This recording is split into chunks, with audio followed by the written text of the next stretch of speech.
hari berdoa, dan hari ini kita sudah tiba pada hari yang ke-10 atau pelajaran juga yang ke-10, dan tentunya kita menerima berkat-berkat daripada Tuhan. Bahkan sepanjang kita sudah mengikuti acara-acara ini, seperti beberapa hari yang lalu ada yang menyampaikan doa-doa saya dijawab oleh Tuhan.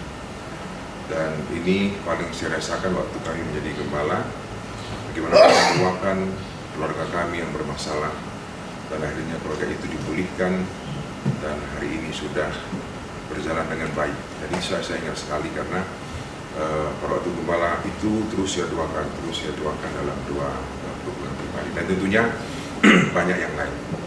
Dan sepanjang minggu ini pelajaran kita mengatakan judulnya adalah unleashed atau dilepaskan.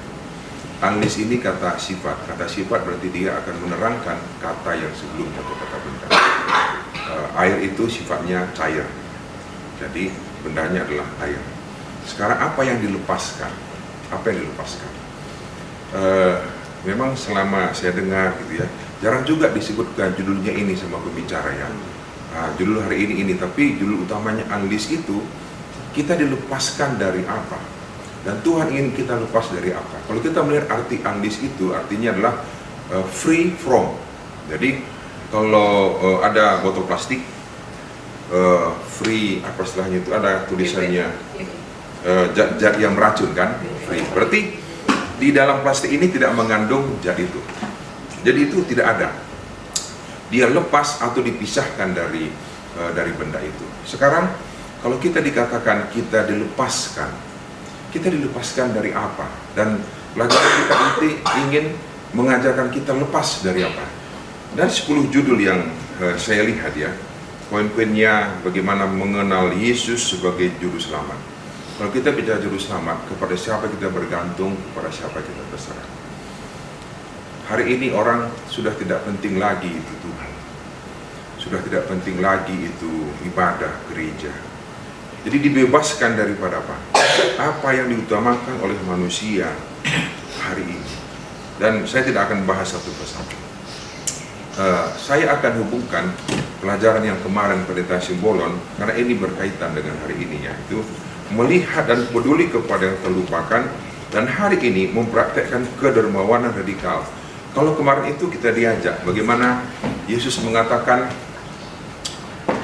pada waktu aku lapar kamu beri makan, dan seterusnya. Kapan kami beri makan Yesus? Nggak pernah loh kami ajak makan. Apa yang kau lakukan kepada orang yang paling hina itu sudah lakukan, dan itulah di tangan kami Yesus yang menjadi ahli waris kerajaan surga. Hari ini lebih lebih radikal, yaitu kedermawanan radikal untuk mau berkorban bagi pekerjaan Tuhan. Dia mau miskin, bahkan sampai mau mati untuk pekerjaan Tuhan. Sekolah sahabat kita, kalau kita pelajari beberapa waktu yang lalu, bagaimana mereka mengorbankan kepentingan diri, bahkan masa depannya, demi apa? Demi Injil. Ini saya pikir itu yang radikal. Jadi saya kadang-kadang berpikir begini, Bapak Ibu, kalau di Alkitab itu contoh-contoh iman yang begitu ngeri, mereka bagaimana setianya, dan itulah yang akan masuk surga. Saya ini kayaknya ya seperti pasir di tepi pantai, satu biji pasir. Saya ini belum apa-apa, gaji saja belum dikasih, udah ribut seluruh dunia. Hak saya belum saya terima, ribut seluruh dunia. Kadang-kadang bukan hak kita pun, orang mau ngasih sesuatu. Saya punya roti satu, saya kasih sama Pak Marbun. Pak Simbolon udah ribut, cuma Pak Marbun yang dikasih. Saya enggak. Itu bukan hak beliau. Itu pun kita ribut. Yang bukan hak kita pun kita ribut. Ini yang terjadi hari ini. Apalagi suruh berkorban, Bapak Ibu. Apalagi suruh harus ya rugi, bahkan menyerahkan nyawa, dan itu sangat susah. Saya ingin membaca apa yang dikatakan oleh Roh Nubuat dalam pelajaran kita ini. Kemurahan hati orang-orang percaya ini merupakan hasil dari kecurahan Roh Kudus. Sepanjang minggu ini kita dituntut diarahkan doa untuk kecurahan Roh Kudus. Bahkan banyak buku-buku yang bisa kita baca tentang kecurahan Roh Kudus. Orang-orang yang bertobat kepada Injil sehati dan sejiwa. sama mengendalikan mereka. Ini dia. Keberhasilan misi yang dipercayakan kepada mereka dan ketamakan tidak memiliki tempat dalam hidup mereka. Kasih mereka kepada saudara mereka dan tujuan yang mereka anut lebih besar daripada kasih mereka akan uang dan harta benda. Perbuatan mereka membuktikan bahwa mereka menganggap jiwa manusia lebih berharga daripada kekayaan dunia. Capai tujuan kita bersama, itulah tujuan saya pikir. Jadi kalau kita punya rombongan perjalanan, kita di 20 orang, kemana kita ke Parapat? Tiba-tiba dikasih dari sana, ke Sidawani saja lah. Itu udah kacau tuh, biar cuma satu orang ngomel-ngomel. Nanti sepanjang jalan dia, aku pusing, aku lihat danau. Aku maunya tadi lihat gitu. Ini kalau nggak sehati, Alkitab katakan jangankan lebih banyak, 2 orang aja kalau nggak sepakat nggak bisa Pak. Nggak bisa sejalan.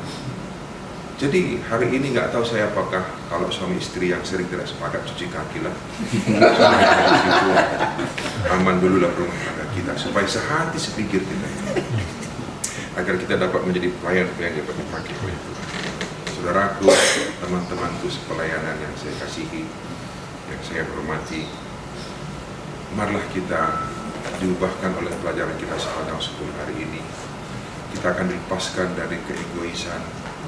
Pelajaran kita mengatakan dari keserakahan, dari mementingkan diri, dari kecemburuan. Kalau orang Karo bilang itu anceng cian syukuran. Kalau orang Batak apa? Hotel. Pak Edilah yang lebih tahu. Itu orang senang dia susah, orang susah dia senang. Harus kita lepaskan itu. Jadi free from. Jadi kalau pelajaran kita hari ini free from apa? Hal-hal duniawi, hal-hal yang tidak Tuhan inginkan, kepentingan diri sendiri. Tapi kita diikat, kita tetap diikat dalam apa? Kepentingan bersama untuk pekerjaan Tuhan, untuk pelayanan. Dan kita sehati sepikir untuk pekerjaan kita di daerah Sumatera kawasan utara ini sampai Tuhan datang. Tuhan memberkati kita. Menyanyikan satu ayat dari Yosua nomor 21, Padamu Allah puji, dan saya nanti mengundang kita semua dengan tangan. Saya akan berdoa dan kita akhiri dengan Tuhan beri kami sehingga setelah selesai saya berdoa. Kita menyanyi lagu Yosua 21 satu ayat. Padamu Allah puji, sama-sama. Padamu Allah puji, yang berikan berkat dan kasih.